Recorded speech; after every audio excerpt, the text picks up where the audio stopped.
Welcome to Gospel Truth with Andrew Wommack, a teaching ministry that focuses on God's unconditional love and grace. Self-reliance is one of the greatest hindrances to us following God's will and seeing it come to pass in our life. I knew that God was speaking to me about, that even though it doesn't look like it's possible for us to do it, that maybe God has some other plans.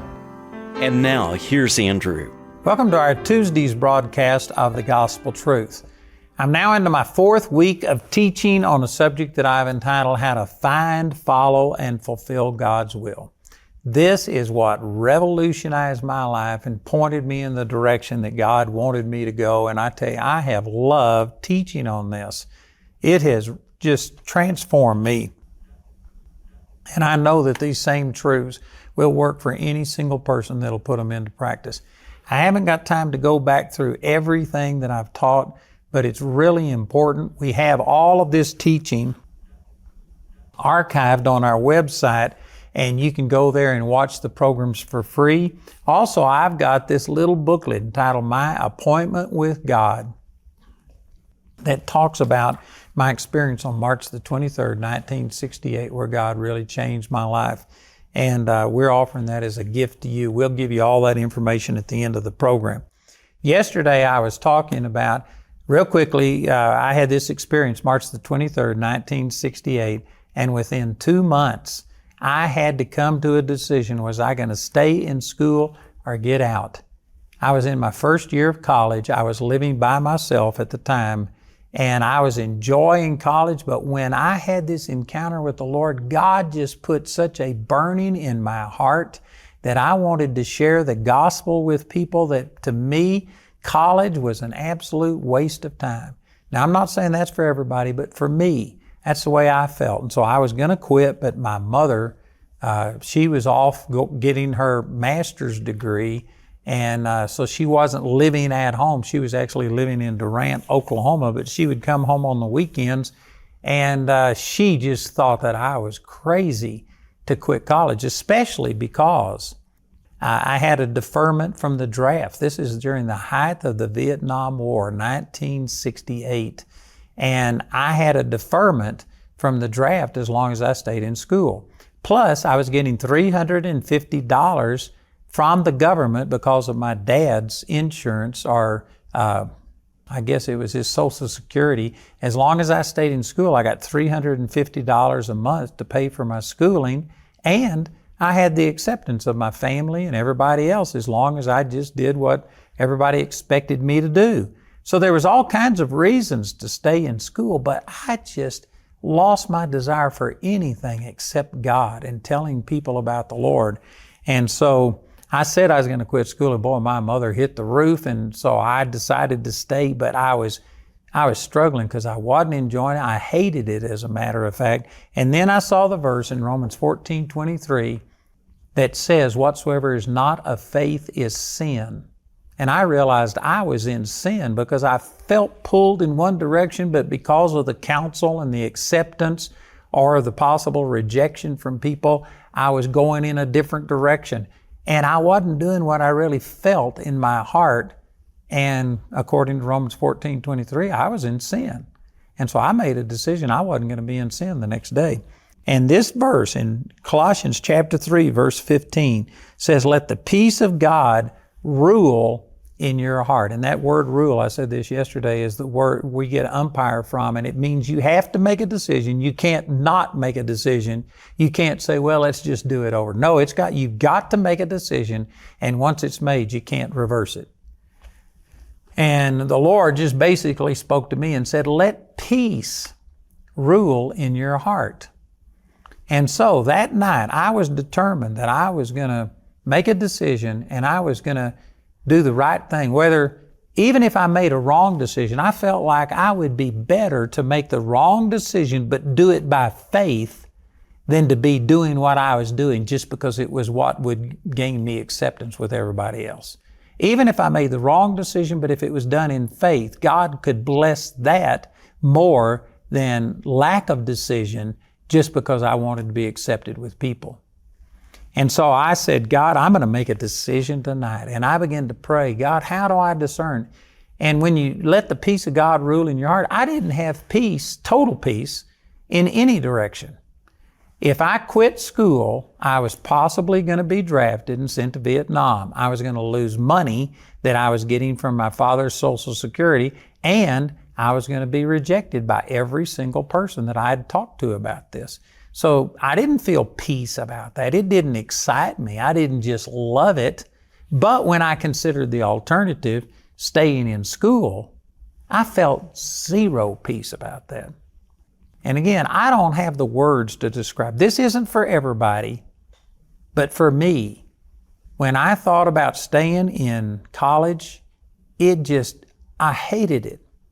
Matter of fact, did you know that after this decision, I probably had nightmares, I would say at least 20 years after this, and I would have them at least once every 6 months, usually twice a year. I would have a nightmare where I was back in school.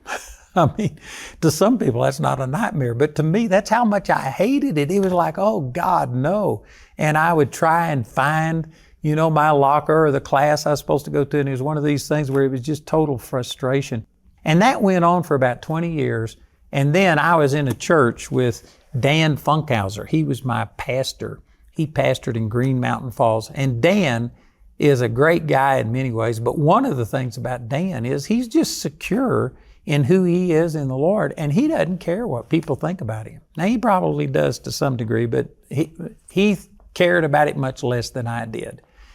And he was just a very secure guy. And anyway, in one of these nightmares that I was having 20 years or more after I'd already gotten out of school, I actually made it into class for the first time. Usually I never made it to class. It was just the frustration of figuring out where I needed to go and why am I back in school. But in this dream, I actually made it to class. I was sitting in a seat and I was just feeling like this is wrong. I know God told me to quit school. And I looked over and Pastor Dan Funkhauser was sitting next to me. And I looked at him and I said, what are you doing here? This is all in my dream. And he looked at me and he says, the question is, what are you doing here? He says, why do you care what people think about you? He says, you know what God told you to do. He says, let's get out of here. And so we got up and we walked to the door. And as the door was closing, I stuck my head back in the door and I said, I'll never have this dream again. And I never have. It's probably been another 20-something years since then. And you know what it was? It was really just when I felt insecure and people were criticizing me, I'd always go back to this decision I made about quitting school. Because I got criticized big time over this. I actually had the people in my Baptist church, the elders of the church came to me and said, you can't be a Christian and say that God told you to quit school. I know some of you think that's an exaggeration, but I was in a highbrow church where when the pulpit was empty, they would go get somebody from the seminary, the Southwestern Baptist Theological Seminary in Fort Worth, and they would come and speak. And they were so intellectual, you would have to sit there with a dictionary to, try and understand what they were saying. Education was just everything. And when I said that God was telling me to quit school, the feathers hit the fan. So all of this to say that when I was sitting here trying to discern what do I have peace about, I didn't have total peace about quitting school because, again, I could be drafted, I'd lose money from the government, and I was going to be criticized because I already was being criticized, and it was going to be much worse if I just made a definitive decision. So I didn't feel total peace, but when I thought about staying in school, I had zero peace. None. There was nothing in me that wanted me to stay in school. And so I was thinking and saying, God, I don't feel total peace. Which direction do I go? And the Lord put it to me this way. He says, you follow the direction that you feel the most peace about. And He spoke to me and gave me an example that if somebody had a gun pointed to your head and the thing cocked, and they said, you make a decision right now, and if you make the wrong decision, I'm going to kill you. Which decision would you make? Well, again, there wasn't total peace, but there was no doubt about the one I felt the most peace about. And I said, I would quit school. And he says, well, then just head in that direction.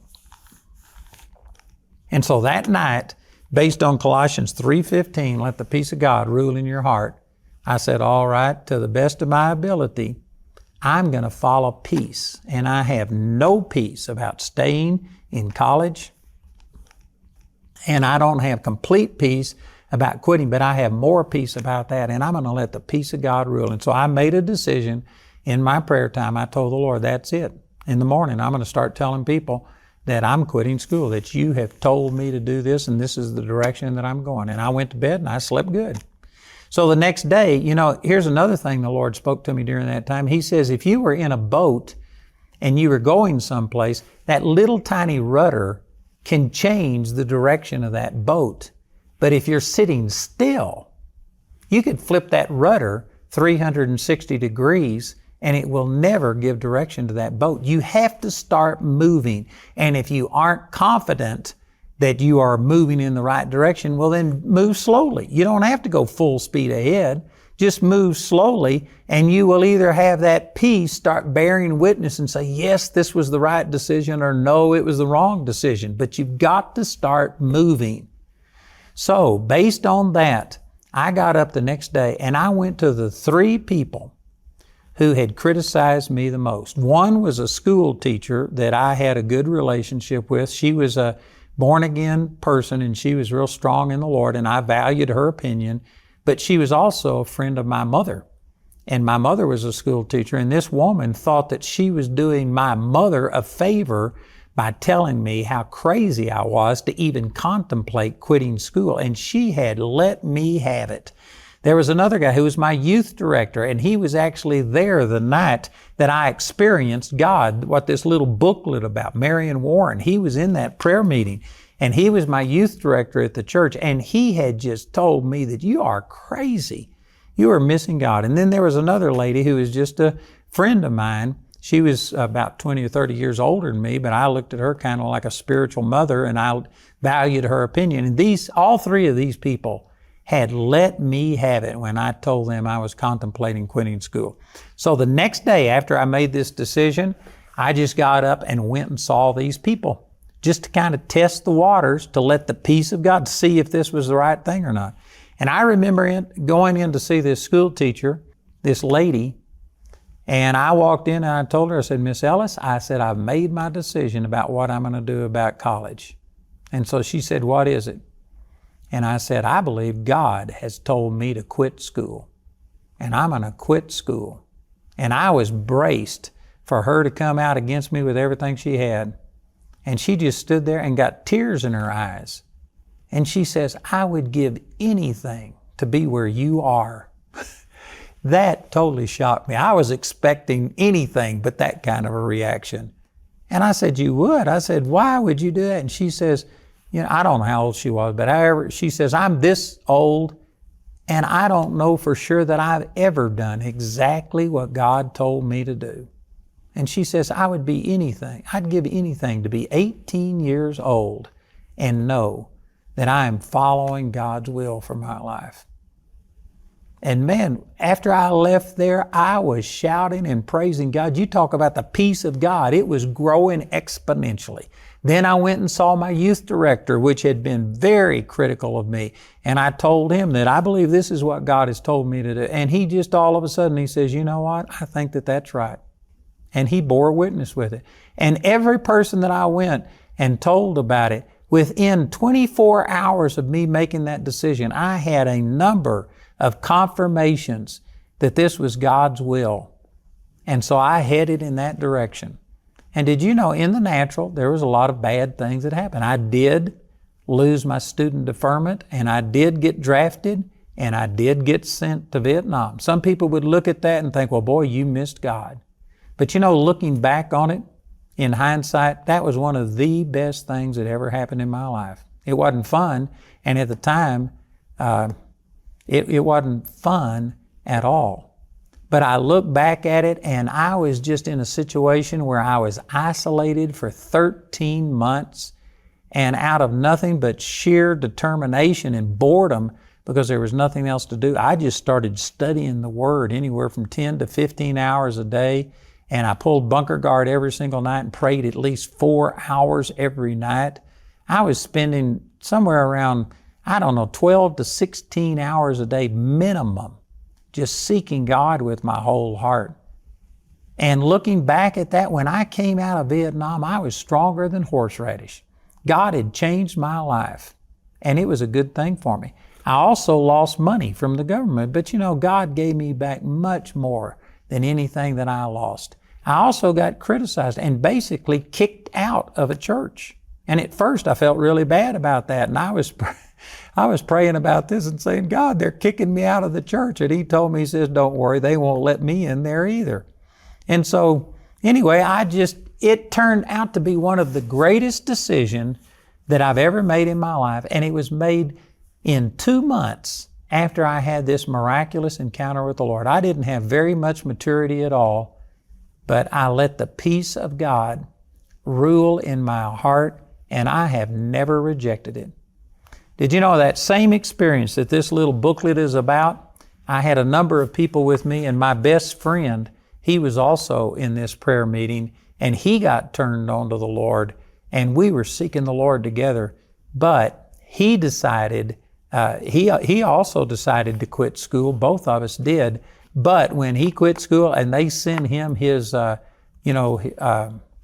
pre-induction physical notice, he panicked and he went and joined the Army so that he could be guaranteed to be sent to Korea instead of to Vietnam. And so he avoided Vietnam. But we wrote back and forth during the time in Vietnam, and he felt like he had missed God, that he just, panicked, and he did something in the natural, what his parents and other people were telling him to do. And his whole time there was miserable, and he came out of there having lost his zeal.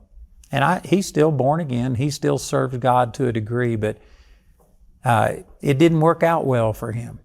I'm telling you, when I made this decision and I stuck with it, I never, ever doubted. Even though I was in situations where people tried to kill me and it was hot and I went hungry. We lived off sea rations for 2 months in Vietnam. I remember going 2 months without taking a bath and literally having to just rub the dirt off of me and sweep it out the door. I mean, there was a lot of hardship in Vietnam. But did you know what? I never one time doubted that I had done exactly what God told me to do, and therefore whatever consequence came of it was no problem. I could deal with it knowing that I was doing what God told me to do. There is a peace and a satisfaction that comes in your life when you know that you are in the center of God's will, that you'll never get any other way. And it just strengthens you and enables you to deal with it. But on the other hand, if you're just doing your own thing and then problems arise, one of the first thoughts that's going to come to you is, oh, I missed God. This is a result of my own bad choices. I deserve this. Now, praise God for the grace of God. I believe even if you make a mistake, that God will never leave you nor forsake you, and He could turn that thing around. But you lose your confidence. You lose your security when you are doing your own thing and asking God to bless it. There is something supernatural about just knowing that, God, I'm exactly where you want me to be. And right now, I just feel in my heart like the Lord is saying to a lot of people watching this program that you have never felt that absolute assurance and peace that you are doing exactly what God told you to do. Again, there are steps and stages. You may not be in the fulfillment of the end result, what it's going to be, but you ought to at least be able to say, I know I'm where I'm supposed to be today. I'm in process. I'm moving in that direction. And if you can't say that, if you don't know beyond a shadow of a doubt what God's will is for your life, well then there's no way you're going to prosper beyond that. And even if you know what God has told you to do, but if you haven't learned how to follow God's leading and you're trying to accomplish God's will in your own strength and power, you're going to blow the whole thing.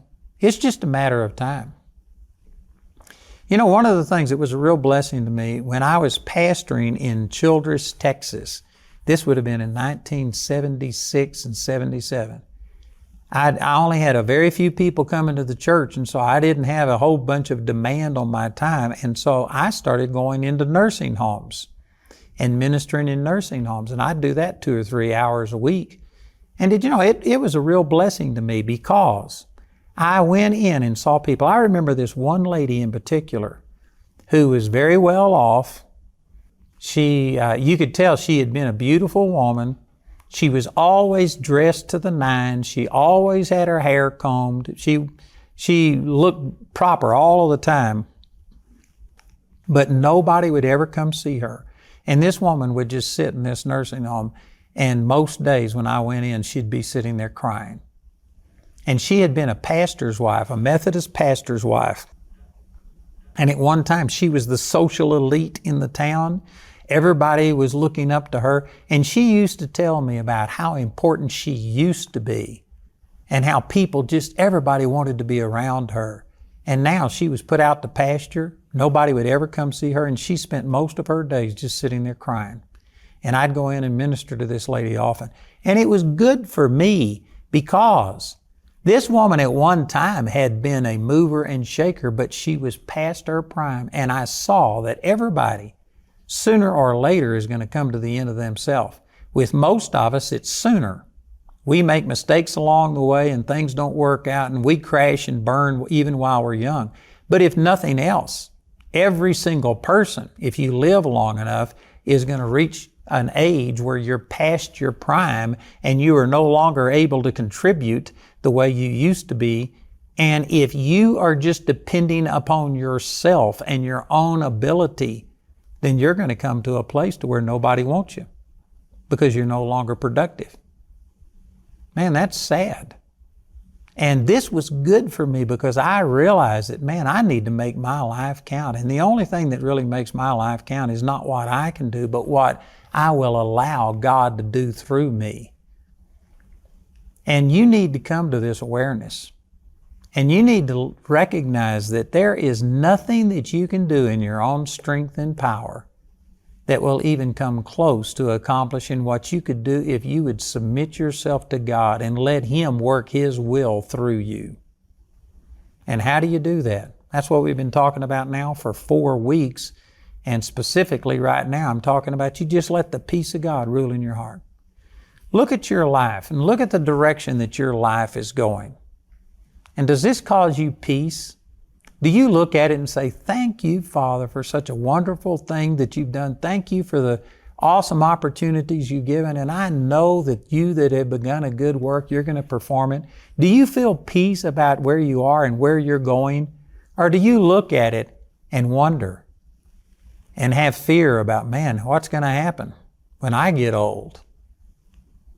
You need to know that you are doing what God told you to do. And one of those ways is you let the peace of God rule, umpire in your heart.